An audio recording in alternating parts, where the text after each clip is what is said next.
शकुंतला कमल murder case. Police के शिकंजे से कोई बच नहीं सकता। क्राइम करने वाला कोई न कोई ऐसी गलती जरूर करता है जिससे पुलिस उसका पता लगा ही लेती है। दिल्ली और राजस्थान में हुए इस हत्याकांड में प्यार भी है, धोखा भी है और हत्या जैसा संगीन जुर्म भी है। मामला एक लड़के का है जिसके परिवार और जानने पहचानने वाले पुलिस को बताते हैं कि वो लड़का कुछ दिनों से घर नहीं आया। शुरुआत में पुलिस इस केस को गुमशुदगी की तौर पर लेती है और रिपोर्ट लिख लेती है, लेकिन उस लड़के के बारे में छानबीन करने के बाद कुछ ऐसे सबूत मिलते हैं जिससे पुलिस को ये यकीन हो जाता है कि गुम हुए लड़के की हत्या हो चुकी है। लेकिन कोई सबूत नहीं होने की वजह से 9 सालों तक मुजरिम को पकड़ा नहीं जा सका। हत्यारे भी इतने शातिर थे कि पॉलीग्राफी टेस्ट में भी उन्हें नहीं पकड़ा जा सका। बाद में ब्रेन मैपिंग टेस्ट में पूरी हकीकत उजागर हुई, जिसे सुनने के बाद आपको ये मर्डर मिस्ट्री केस किसी फिल्मी स्क्रिप्ट से कम नहीं लगेगी। लेकिन सच्चाई यही थी कि एक लड़के की हत्या हुई थी। लेकिन आखिर कौन था ये लड़का, क्या थी इसकी कहानी, आखिर हत्यारे ने क्यों इस लड़के को मार डाला था और अंत में पुलिस 8 सालों के बाद कैसे इस केस को सॉल्व करती है, सब कुछ जानेंगे। लेकिन उससे पहले चैनल को सब्सक्राइब जरूर कर लें। इस हत्याकांड वाली घटना में शामिल सभी लोगों का बयान पुलिस के कल्पना से परे था, क्योंकि इन लोगों ने इस हत्याकांड को इतनी चालाकी से अंजाम दिया था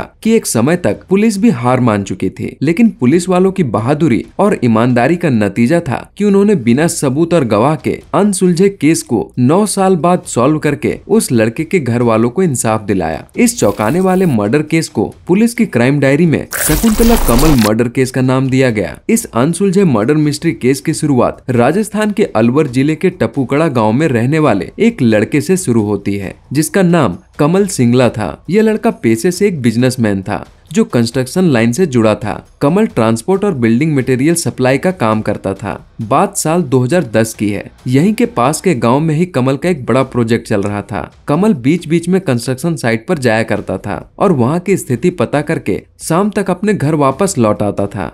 एक दिन जब कमल अपने कंस्ट्रक्शन साइट की निगरानी के लिए जा रहा होता है तो उसकी नजर गांव की एक लड़की पर पड़ती है। लड़की का चक्कर कुछ ऐसा था कि कमल को वो लड़की पहली नजर में ही पसंद आ जाती है। शकुंतला नाम की लड़की कमल को हर दिन दिख जाया करती थी। इधर कमल ने जब से शकुंतला को देखा था उसकी रातों की नींद उड़ चुकी थी और अब कमल का ध्यान अपने कामों से ज्यादा शकुंतला पर रहने लगा था। कुछ दिनों तक ऐसे ही आंख मिचोली चलने के बाद कमल शकुंतला के बारे में पता करना शुरू करता है और कमल को पता चलता है कि शकुंतला का एक भाई भी है जिसका नाम राजू है और कमल राजू से जानबूझकर दोस्ती करता है ताकि वो शकुंतला के पास जा सके। और होता भी ऐसा ही है। राजू और कमल में दोस्ती हो जाती है और कमल राजू के घर आना जाना शुरू कर देता है। घर आते जाते शकुंतला की नजर भी कमल पर पड़ने लगती है, जिसे देखकर शकुंतला के मन में भी कुछ कुछ होने लगता है। इनडायरेक्टली दोनों रिलेशनशिप में आ चुके थे और दोनों का मिलना जुलना भी होने लगा था। कमल चाहता था कि ये रिलेशनशिप ऐसे ही छुप छुपा कर चलता रहे,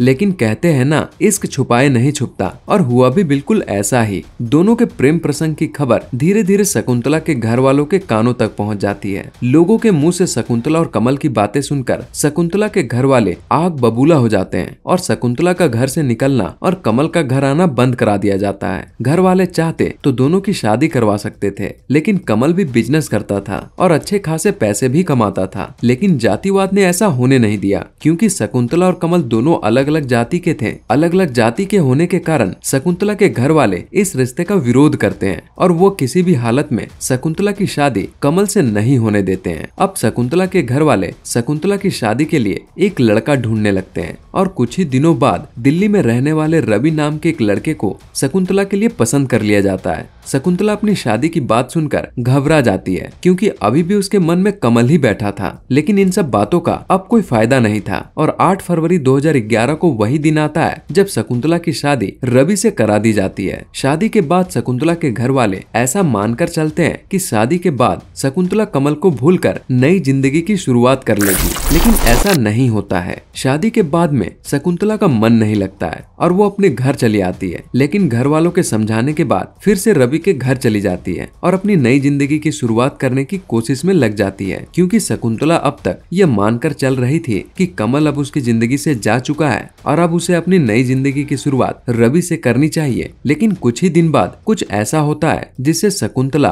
और उसके घर वालों के साथ साथ पुलिस भी परेशान हो जाती है, क्योंकि 22 मार्च 2011 के दिन रवि किसी काम से बाहर जाता है लेकिन लौटकर वापस नहीं आता। पूरे दिन ढूंढने के बाद भी रवि का कोई अता पता नहीं चलता है। इसलिए अगले दिन 23 मार्च को रवि के पिता पुलिस थाने में जाकर अपने बेटे की गुमशुदगी की रिपोर्ट लिखा देते हैं। पुलिस की लाख कोशिशों के बाद भी रवि का कहीं अता पता नहीं चल पाता है। पुलिस की पूछताछ में रवि की पत्नी शकुंतला बताती है कि 22 मार्च को रवि शकुंतला दोनों अपने रिश्तेदार से मिलने जा रहे थे। जाने के दौरान बीच रास्ते में रवि ने गाड़ी रुकवाया और किसी से मिलने की बात बोलकर वहां से चला गया। लेकिन घंटों इंतजार करने के बाद भी रवि वापस नहीं आया। अब तक रवि के गायब हुए लगभग 1 महीने से ज्यादा का समय बीत चुका था, लेकिन पुलिस के हाथ ऐसी कोई जानकारी नहीं लगी थी जिससे रवि की खोजबीन की जा सके। पुलिस की इस नाकामी के बाद जिला पुलिस के बड़े अधिकारी वहां के लोकल पुलिस से इस केस का चार्ज लेकर दिल्ली पुलिस क्राइम को ये केस सौंप देते हैं। दिल्ली क्राइम पुलिस की टेबल पर ये केस पहुंचते ही उसकी टीम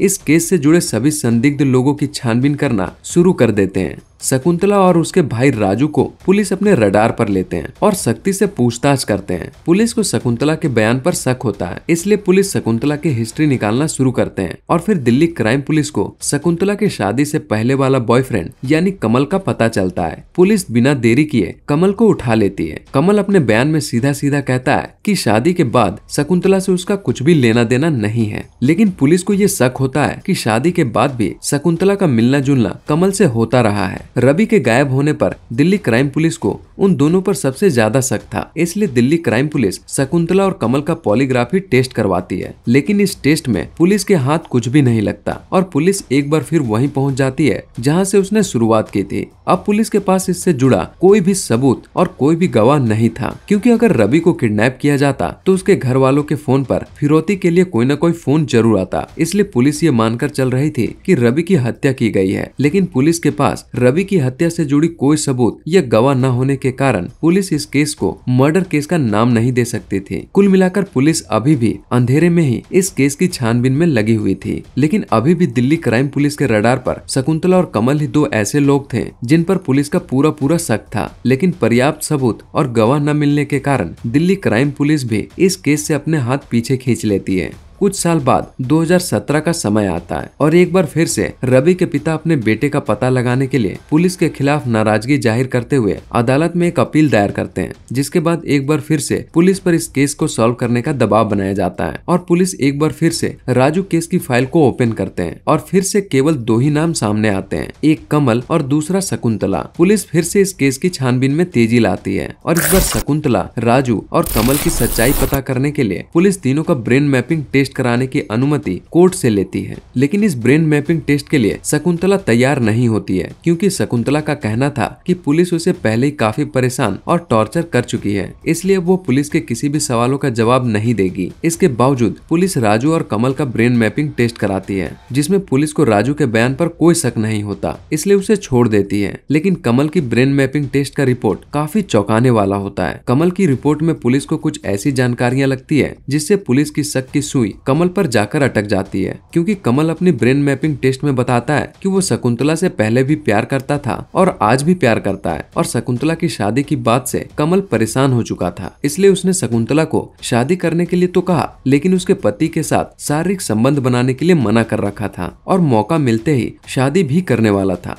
इस ब्रेन मैपिंग टेस्ट से पुलिस को ये बात पता चलती है कि कमल ही वो शख्स है जिसने रवि को गायब किया और रवि को मारकर उसकी लाश को ठिकाने लगाने के पीछे भी कमल का ही हाथ है। इस ब्रेन मैपिंग टेस्ट के बाद पुलिस लगभग अपने केस को सॉल्व कर चुकी थी, लेकिन ऐसा सिर्फ पुलिस को लग रहा था। लेकिन शकुंतला और रवि को गिरफ्तार करने के लिए ब्रेन मैपिंग टेस्ट की रिपोर्ट काफी नहीं थी, क्योंकि पुलिस के पास ब्रेन मैपिंग रिपोर्ट के अलावा न तो रवि की डेड बॉडी थी और न ही मर्डर वेपन, इसलिए पुलिस के हाथ अभी भी कुछ नहीं लगा था। इसलिए दोनों को छोड़ दिया जाता है। लेकिन बाद में पुलिस को खबर मिलती है कि शकुंतला और कमल दोनों गायब हैं। दोनों की गायब होने की बात से पुलिस को यह समझने में बिल्कुल भी देर नहीं लगी कि रवि के गायब होने के पीछे इन्हीं दोनों का हाथ है। अब पुलिस रवि को छोड़कर शकुंतला और कमल की तलाश में जुट जाती है, लेकिन महीनों बीतने के बाद भी शकुंतला और कमल का कोई अता पता नहीं चलता है। पुलिस की टीम दोनों को ढूंढने के लिए दिन रात एक कर देती है, लेकिन उनके हाथ कुछ भी नहीं लगता। दोनों को ढूंढने के लिए पुलिस कुछ और भी हथकंडे अपनाते हैं, जिसमें दोनों की तस्वीर आसपास के शहर और पुलिस स्टेशन में भेजे जाते हैं और दोनों की खबर पर 50,000 का इनाम भी रखती है, लेकिन सालों तक दोनों का कोई पता नहीं चल पाता है। 27 दिसंबर 2019 को पुलिस के ही एक खबरी से पता चलता है कि शकुंतला शालीमार कॉलोनी अलवर राजस्थान में देखी गई है। पुलिस की एक टीम बिना देरी किए शकुंतला को पकड़ने के लिए फौरन रवाना हो जाती है और शालीमार कॉलोनी से शकुंतला को गिरफ्तार कर लिया जाता है। इस बार पुलिस पूछताछ करने में कोई भी लापरवाही नहीं बरतना चाहते थे, इसलिए पुलिस अब शकुंतला से सख्ती के साथ पूछताछ करते हैं, जिसमें शकुंतला कुछ ऐसे खुलासे करती है जो कल्पना से परे होते हैं। पुलिस की पूछताछ में शकुंतला बताती है, मैं कमल से प्यार किया करती थी, लेकिन अलग जाति होने के कारण मेरे घर वाले मेरी और कमल की शादी के खिलाफ थे। वे नहीं चाहते थे कि मेरी शादी कमल से हो, इसलिए उन्होंने जबरदस्ती मेरी शादी राजू नाम के एक लड़के से कर दी। लेकिन शादी के कुछ दिन पहले ही मैंने कमल से फोन पर बात की और हम दोनों ने भागने का प्लान बनाया, लेकिन बाद में कमल ने भागने का प्लान कैंसिल कर दिया क्योंकि वो जानता था कि भागने पर हम दोनों पकड़े जाएंगे। इसलिए उसने अपने प्लान को बदल दिया और कहा कि तुम अभी रवि से शादी कर लो, लेकिन उससे कभी भी शारीरिक संबंध मत बनाना। हम बाद में समस्या का हल ढूंढ निकालेंगे और मौका मिलते ही मैं तुमसे शादी कर लूंगा। प्लान के अनुसार शकुंतला ने बिल्कुल वैसा ही किया। वो शादी के लिए राजी हो गई। उसने शादी भी किया, लेकिन वो रवि के साथ कभी भी नजदीकियां नहीं बनाई। इसके लिए शादी के अगले दिन ही वो अपने घर आ जाती है, लेकिन अपने घर वालों के समझाने बुझाने के बाद वो फिर से रवि के पास चली जाती है और रवि से कुछ मन्नत का बहाना करके शारीरिक संबंध बनाने से मना कर देती है और रवि भी मन्नत वाली बात सुनकर मान जाता है। और अब रवि को हटाने के लिए शकुंतला और कमल बॉलीवुड की एक फिल्म हमराज को देखकर एक फिल्मी अंदाज में रवि को अपने रास्ते से हटाने का प्लान बनाते हैं, लेकिन इस प्लान को अंजाम देने के लिए एक और आदमी की जरूरत पड़ने वाली थी। इसलिए कमल अपने ड्राइवर को पैसे का लालच देकर अपने इस प्लान में शामिल कर लेता है। प्लान के अनुसार कमल शकुंतला से कहता है कि तुम किसी बहाने से रवि को लेकर घर से बाहर निकलो। शकुंतला बिल्कुल ऐसा ही करती है। वो अपने बहन के घर जाने के बहाने रवि को लेकर घर से निकलती है। अपनी बहन के घर जाने के लिए रवि और शकुंतला अपनी कार से ही निकलते हैं। घर से निकलकर थोड़ी दूर जाने के बाद ही गाड़ी के सामने एक लड़का आ जाता है, जिसे देखकर रवि अचानक अपनी गाड़ी का ब्रेक लगा देता है।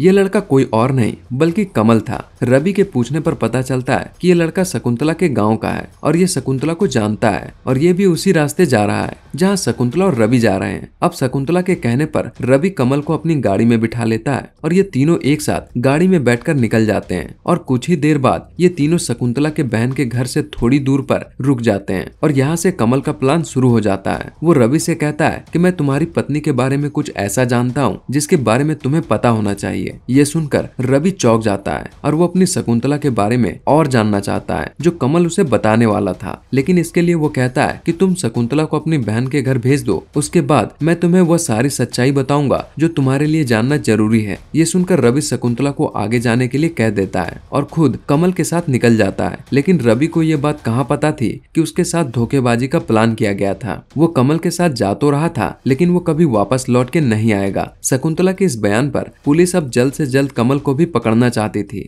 जिसके लिए पुलिस की एक टीम बनाई गई और कमल को ढूंढने के लिए खबरियों को काम पर लगाया गया और अक्टूबर 2019 में कमल सिंगला को गिरफ्तार कर लिया जाता है। अब पुलिस कमल से पूछताछ शुरू करते हैं। कमल अब तक जान चुका था कि शकुंतला ने सब कुछ सच उगल दिया होगा, इसलिए उसने बिना कोई कहानी बनाए सच्चाई बताने पर मजबूर हो जाता है और बताता है कि उस दिन अपने प्लान के अनुसार रवि को एक सुनसान जगह पर लेकर जाता है और कमल अपने ड्राइवर के साथ मिलकर रवि को चाय पिलाता है जिसमें पहले से ही बेहोशी की दवा मिली होती है और मौका मिलते ही कमल एक ऐसी घटना को अंजाम देता है जिसकी छानबीन में पुलिस को 9 साल का समय लग चुका था, क्योंकि नशे की हालत में ही रवि का गला दबाकर मार दिया गया था। रवि की हत्या के बाद शकुंतला और कमल के बीच अब तीसरा कोई नहीं था जो उसे अलग कर सके, इसलिए दोनों साथ में रहने लगते हैं और कुछ ही समय बाद दोनों छिपकर शादी भी कर लेते हैं। शकुंतला की दूसरी शादी की खबर न तो उसके घर वालों को थी और न ही दुनिया वालों को, क्योंकि दोनों अपनी शादी दिल्ली में जाकर करते हैं। पुलिस के पूछने पर पता चलता है कि रवि की लाश को ठिकाने लगाने के लिए कमल अपनी गाड़ी का इस्तेमाल करता है और वो लाश को घटनास्थल से लेकर राजस्थान के अलवर तक चला जाता है। इस हत्याकांड में शामिल ड्राइवर बिहार के समस्तीपुर जिले से गिरफ्तार कर लिया जाता है और गणेश से भी सख्ती के साथ पूछताछ किया जाता है, जिसमें गणेश कुछ ऐसे चौंकाने वाली बातों का खुलासा करता है जिसे सुनकर पुलिस वाले भी हैरान हो जाते हैं। गणेश का कहना था कि इस मैटर को अंजाम देने के लिए कमल ने उसे 70,000 रुपए दिए थे। प्लान के अनुसार रवि को मारने के बाद दोनों ने मिलकर रवि के शरीर के कई सारे टुकड़े किए और उसे अपनी गाड़ी में रखकर दिल्ली से राजस्थान अलवर की ओर निकल गए और बीच रास्ते में अलग अलग जगह पर रवि के शव के टुकड़ों को फेंक दिया गया और बाकी बचे हुए लाश के एक बड़े से टुकड़े को कमल सिंगला के दुकान के ठीक आगे एक खाली प्लॉट में डंप कर दिया था। यही कारण था कि पुलिस को अब तक रवि की लाश नहीं मिली थी, लेकिन पुलिस के 9 सालों की मेहनत का ही यह नतीजा था कि आज रवि का कातिल उसके सामने बयान दे रहा था। कमल ट्रांसपोर्ट का काम किया करता था और टपुकड़ा बस स्टैंड के पास हाईवे पर एसके टावर के नाम से ऑफिस भी खोल रखा था। हत्या के बाद उसने अपने ऑफिस के सामने खाली जगह पर शव को दबा दिया ताकि उसकी नजर भी बनी रहे। सालों पहले यहाँ जंगल हुआ करता था, इसलिए कमल ने रवि की लाश को दफन करने के लिए उस जगह को चुना था। बाद में चारों तरफ मकान बन गए, लेकिन गनीमत रही कि जहाँ शव दबाया वो जमीन अब तक खाली थी। कमल और उसके ड्राइवर के बताए हुए जगह पर जाकर पुलिस वालों ने खुदाई शुरू की, जहाँ से जमीन में दफन रवि के बचे हुए अवशेष को बरामद किया जाता है। 9 साल पुरानी कब्र से पुलिस को रवि की 25 हड्डियां मिलती हैं। फॉरेंसिक टीम अपनी जांच में यह साबित करती है कि ये हड्डियां रवि की ही थी। पुलिस तुरंत अपने सबूत और गवाहों की एक फाइल बनाकर इसे अदालत में सुनवाई के लिए भेज देती है और आज रवि के जुर्म में शकुंतला, कमल और उसका ड्राइवर तीनों सलाखों के पीछे हैं। वैसे तो इस हत्याकांड को एक परफेक्ट क्राइम बनाने की पूरी कोशिश की गई, साथ ही कमल और उसके ड्राइवर के द्वारा हर एक संभव सबूत मिटाए गए, लेकिन दिल्ली पुलिस की क्राइम ब्रांच ने इस वारदात को अपनी पूरी मेहनत और ईमानदारी से सुलझाया। आपको क्या लगता है, क्या कमल ने अपने प्यार को हासिल करने के लिए जिस तरह से इस हत्याकांड को अंजाम दिया, क्या वो सही था, या फिर शकुंतला की शादी के बाद कमल को अपनी नई जिंदगी की शुरुआत करनी चाहिए थी? इस बारे में आपका क्या कहना है? अपनी प्रतिक्रिया हमें कमेंट बॉक्स में जरूर बताएं और ऐसे ही रियल स्टोरी से जुड़े वीडियो को देखने के लिए हमारे चैनल को सब्सक्राइब जरूर कर लें।